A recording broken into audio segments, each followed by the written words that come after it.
terima kasih atas waktu dan kesempatan diberikan kepada kelompok kami. Sebelum kami mempresentasikan hasil pekerjaan kami akan memperkenalkan anggota kelompok kami. Baik, terima kasih. Perkenalkan, nama saya Iwayan Dede Agus Wedana. Perkenalkan, nama saya Gede Wahyu Wiradharma. Terima kasih, perkenalkan nama saya Freedom Valentino Umbukuala Habatana. Topik yang kita bahas ada keberatan banding. Poinnya yang pertama, pengertian keberatan banding. Kedua, fungsi pengajuan keberatan banding. 3, tata cara pengajuan keberatan banding serta kewajiban wajib pajak. Keempat, ada penerapan keberatan banding. Yang terakhir ada sanksi perpajakan. Topik pertama yaitu pengertian keberatan banding. Keberatan adalah cara yang ditempuh oleh wajib pajak jika merasa tidak puas atau kurang puas atas suatu ketetapan pajak yang dikenakan kepadanya atau atas pemotongan atau pemungutan oleh pihak ketiga. Banding adalah upaya hukum yang dapat dilakukan oleh wajib pajak atau penanggung pajak terhadap suatu keputusan yang dapat diajukan banding berdasarkan peraturan perundangan pajak yang berlaku. Ruang lingkup keberatan, Pasal 25 Undang-Undang KUP.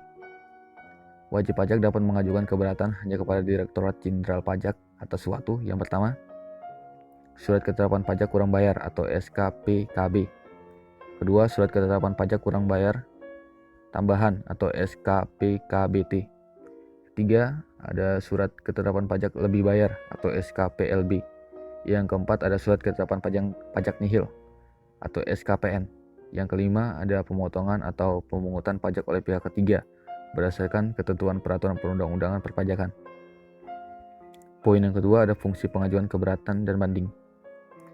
Pengajuan keberatan berfungsi untuk melindungi hak-hak wajib pajak secara umum manakala terjadi kesewenang-wenangan dalam menentukan kewajiban perpajakan. Untuk mendapatkan kepastian hukum, undang-undang mengatur bahwa keberatan yang tidak memenuhi persyaratan bukan merupakan surat keberatan, sehingga tidak dipertimbangkan dalam pasal 25 ayat 4 Undang-Undang KUP. Di sisi lain, diatur juga bahwa Direktur Jenderal Pajak dalam jangka waktu paling lama 12 bulan sejak tanggal surat keberatan diterima harus memberi keputusan atas keberatan yang diajukan pada pasal 26 ayat 1. Dan apabila jangka waktu 12 bulan tersebut telah terlampaui dan Direktur Jenderal Pajak tidak memberi keputusan keberatan yang diajukan tersebut dianggap dikabulkan, pasal 26 ayat 5 Undang-Undang KUP. Bahwa undang-undang juga mengatur kewajiban pajak untuk melunasi jumlah pajak yang telah disetujuinya dalam pembahasan hasil pemeriksaan sebelum pajak, mengajukan keberatan, dan apabila keberatan wajib pajak ditolak, dikenakan sanksi sebesar 50% dari jumlah pajak yang kurang dibayar. Selanjutnya akan dijelaskan oleh teman saya. Oke, yang selanjutnya, tata cara pengajuan keberadaan dan banding serta kewajiban WP atau wajib pajak. Dapat dilihat di slide. Yang A, diajukan secara tertulis dalam bahasa Indonesia.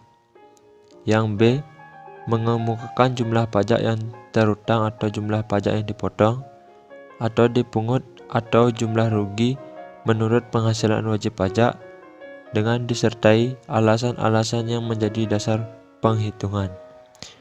Yang C, satu keberadaan diajukan hanya untuk satu surat ketetapan pajak, untuk satu pemotongan pajak, atau untuk satu pemungutan pajak. Yang D, wajib pajak telah melunasi pajak yang masih harus dibayar paling sedikit sejumlah yang telah disetujui wajib pajak dalam pembahasan akhir hasil pemeriksaan atau pembahasan akhir hasil verifikasi sebelum surat keberatan disampaikan. Yang E, diajukan dalam jangka waktu 3 bulan sejak tanggal surat ketetapan pajak dikirim. Yang kedua, pemotongan atau pemungutan pajak oleh pihak ketiga. Yang F, kecuali wajib pajak dapat menunjukkan bahwa jangka waktu tersebut tidak dapat dipenuhi karena keadaan di luar kekuasaan wajib pajak. Yang G, surat keberatan ditandatangani oleh wajib pajak dan dalam hal surat keberatan ditandatangani oleh bukan wajib pajak. Surat keberatan tersebut harus dilampirkan dengan surat kuasa khusus sebagai dimaksud dalam pasal 32 ayat 3 Undang-Undang KUP. Dan yang H, wajib pajak tidak mengajukan permohonan sebagaimana dimaksud dalam pasal 36 Undang-Undang KUP. Jangka waktu pengajuan.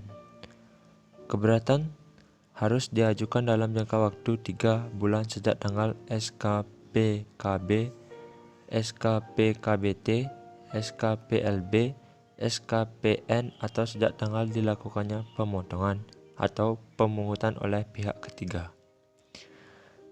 Yang A. Untuk surat keberatan yang disampaikan langsung ke KPP, maka jangka waktu 3 bulan dihitung sejak tanggal SKPKB, SKPKBT, SKPLB, SKPN atau sejak dilakukan pemotongan atau pemungutan oleh pihak ketiga sampai saat keberatan diterima oleh kantor pelayanan pajak. Yang B. Untuk surat keberatan yang disampaikan melalui pos atau harus dengan pos tercatat, jangka waktu 3 bulan dihitung sejak tanggal SKPKB, SKPKBT, SKPLB, SKPN atau sejak dilakukan pemotongan atau pemungutan oleh pihak ketiga sampai dengan tanggal tanda bukti pengiriman melalui kantor pos dan giro. Permintaan penjelasan atau pemberian keterangan tambahan. Yang A. Untuk keperluan pengajuan keberatan wajib pajak dapat meminta penjelasan atau keterangan tambahan dari Kepala KPP. Wajib memberikan penjelasan secara tertulis hal-hal yang menjadi dasar pengenaan pemotongan atau pemungutan.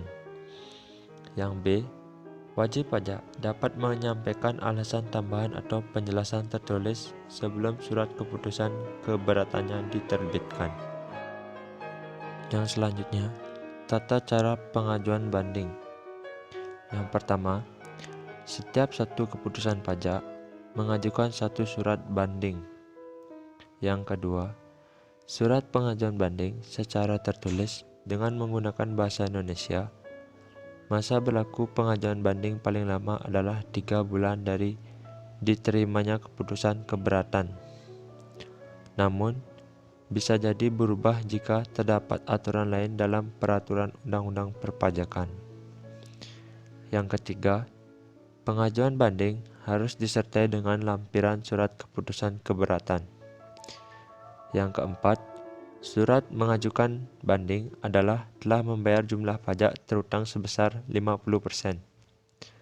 Yang kelima, melampirkan SSP atau surat setoran pajak atau PBK pemindahan bukuan jika hendak mengajukan banding. Pastikan Anda telah melengkapi persyaratan seperti data-data atau bukti pendukung lainnya seperti SKP, surat pengajuan keberatan, laporan keuangan, SPT, dan sebagainya. Anda akan diberi pemberitahuan jadwal sidang banding pajak maksimal 14 hari sebelum dilaksanakannya sidang. Pihak yang dapat melakukan pengajuan banding pajak. Sedangkan untuk proses banding, pihak-pihak terkait yang bisa melakukannya juga sudah diatur antara lain. Yang pertama, dapat dilakukan oleh wajib pajak, ahli waris, pengurus, ataupun kuasa hukum si wajib pajak. Yang kedua, ketika proses pengajuan banding sedang berjalan dan pemohon meninggal dunia, proses ini akan dilanjutkan oleh ahli waris. Yang ketiga, selama proses berjalan, apabila pemohon banding menggabungkan, memecahkan, atau melakukan pemekaran usaha, proses banding dapat diteruskan oleh pihak yang diberi tanggung jawab atas kasus tersebut. Hak yang didapat oleh pemohon banding pajak. Jika syarat-syarat untuk pengajuan banding telah terpenuhi, maka pemohon akan memperoleh hak-hak seperti berikut ini. Yang pertama, dalam jarak waktu 3 bulan setelah menerima surat keputusan banding, pemohon memiliki hak untuk melengkapi surat banding sebagai bentuk dari pemenuhan ketentuan yang berlaku. Yang selanjutnya, memasukkan surat bantahan dapat dilakukan dalam kurun waktu 30 hari sejak menerima surat uraian banding. Selanjutnya, pemohon dapat mengikuti sidang untuk menyampaikan keterangan secara lisan dan menunjukkan bukti selama menyampaikan secara tertulis kepada Ketua Pengadilan Pajak. Yang selanjutnya, memiliki hak untuk datang dalam sidang pembacaan keputusan. Memiliki hak didampingi ataupun diwakili oleh kuasa hukum dengan syarat telah mendapat izin atau terdaftar sebagai kuasa hukum dari pengadilan pajak. Dapat meminta kepada majelis untuk menghadirkan saksi.